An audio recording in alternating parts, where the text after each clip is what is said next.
Siapkan senjata rahasia, Amerika Serikat khawatir China bantu Rusia dalam konflik di Ukraina.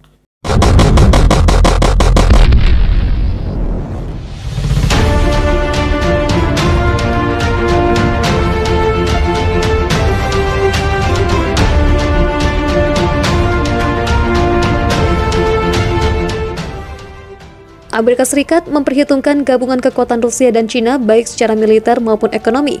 Untuk itu, Amerika Serikat langsung memberi peringatan terhadap China jangan coba-coba membantu Rusia dalam konflik di Ukraina. Juru bicara Departemen Luar Negeri Amerika Serikat Ned Price mengancam bisnis China dengan hukuman ekonomi jika mereka memutuskan untuk bekerja dengan Rusia. Di sisi lain, Rusia dan China punya hubungan yang kuat dan sepaham baik di bidang ekonomi maupun militer. Bahkan Rusia dan China secara langsung mampu memberi perlawanan terhadap kekuatan Barat yang dipimpin Amerika Serikat. Sementara Amerika Serikat masih menyimpan senjata rahasia berupa sanksi yang menyakitkan jika Rusia melakukan invasi ke Ukraina. Sanksi yang sama akan diterapkan kepada China jika negara komunis itu berniat membantu Rusia. Price mengklaim Amerika Serikat memiliki serangkaian alat yang dapat digunakan jika melihat perusahaan asing termasuk yang ada di China membantu Rusia. Jika Rusia berpikir bahwa itu akan berada dalam posisi untuk mengurangi beberapa konsekuensi itu dengan hubungan yang lebih dekat dengan China, itu tidak terjadi, ujar Price. Ini benar-benar akan membuat ekonomi Rusia dalam banyak hal lebih rapuh. Price memperingatkan mengacu pada sanksi hipotesis Amerika Serikat terhadap Moskow atas invasi hipotetis Rusia ke Ukraina.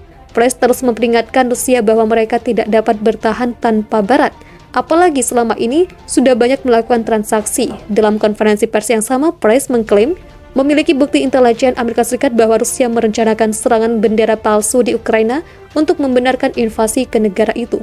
Dikutip RT.com, Moskow telah berulang kali menepis tuduhan bahwa mereka merencanakan invasi ke Ukraina. Tiongkok menyatakan mendukung Rusia dalam pertikaiannya dengan Barat atas Ukraina.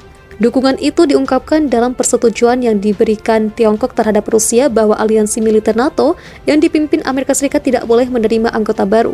Permintaan agar NATO berhenti berkembang datang setelah pertemuan antara Presiden Rusia Vladimir Putin dan Presiden Tiongkok Xi Jinping di Beijing. Pemimpin Rusia tersebut memuji hubungan antara kedua negara, menyebutnya bermartabat. Dalam dokumen strategi panjang, Moskow dan Beijing mengecam apa yang mereka katakan sebagai peran destabilisasi Washington dalam keamanan global. Para pihak menentang ekspansi NATO lebih lanjut dan menyerukan Aliansi Atlantik Utara untuk meninggalkan pendekatan ideologis era Perang Dingin, kata dokumen itu.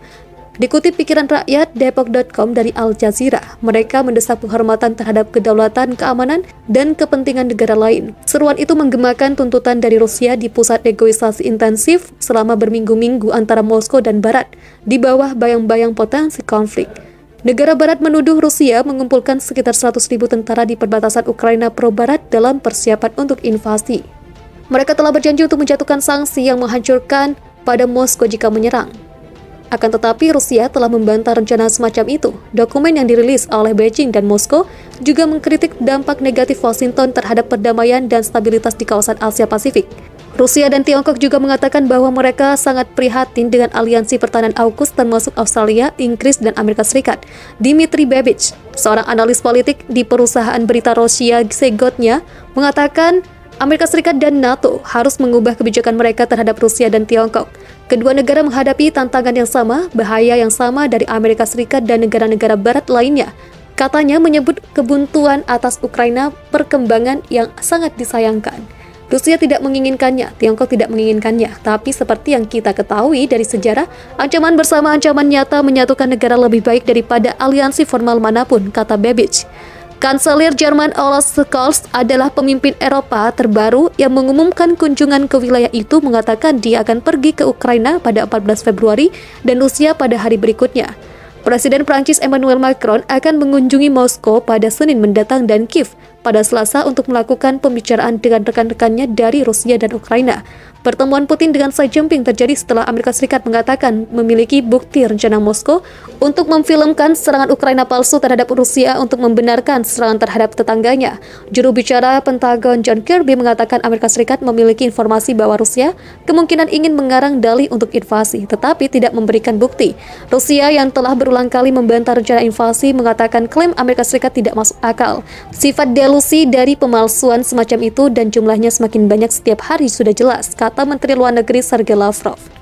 Rusia dapat bernafas dengan lega setelah mendapatkan kepastian bahwa China mendukung mereka dalam hal Amerika Serikat dan NATO. Dukungan China itu dideklarasikan bertepatan dengan pembukaan Olimpiade musim dingin 2022 yang digelar di Beijing, China pada 4 Februari 2021. Seperti yang diketahui bersama, Presiden Rusia Vladimir Putin menjadi tamu undangan dalam acara pembukaan tersebut. Menjelang acara pembukaan, Putin mengadakan pertemuan bilateral dengan Presiden China Xi Jinping. Usai pertemuan bilateral tersebut, Putin dan Xi Jinping sama-sama mengeluarkan seruan agar NATO menghentikan ekspansinya. Presiden kedua negara tersebut juga membuat pernyataan lebih lanjut mengenai seruan mereka. Percayalah bahwa aliansi negara-negara tersebut, aliansi dan atau mendapatkan tindakan militer dan politik tertentu berusaha untuk langsung atau tidak langsung keuntungan militer sepihak dengan merugikan negara lain. Bunyi pernyataan tersebut dilansir jakbarnews.com dari CNN. Dalam pernyataan tersebut, keduanya juga memperluas lebih lanjut NATO dan membahas tentang Aliansi Atlantik Utara untuk pendekatan perang dingin yang mendukung ideologi mereka. Pendekatan dingin yang disebutkan pada pernyataan tersebut dinilai tidak memperhatikan keamanan dan kepentingan negara lain. Lebih lanjut, China dan Rusia berharap agar NATO menjalankan sikap yang adil dan objektif dalam hal penciptaan perdamaian negara di dunia. Pernyataan dukungan yang diberikan China kepada Rusia tersebut menunjukkan pula hubungan kedua negara yang semakin hangat dan baik. Kehangatan hubungan antara Rusia dan China tersebut dibenarkan oleh juru bicara markas Kremlin Dmitry Peskov. Pertemuan China dan Rusia berlangsung sangat hangat dan konstruktif. Pada saat yang sama, itu juga berlangsung sangat substansial, kata Peskov.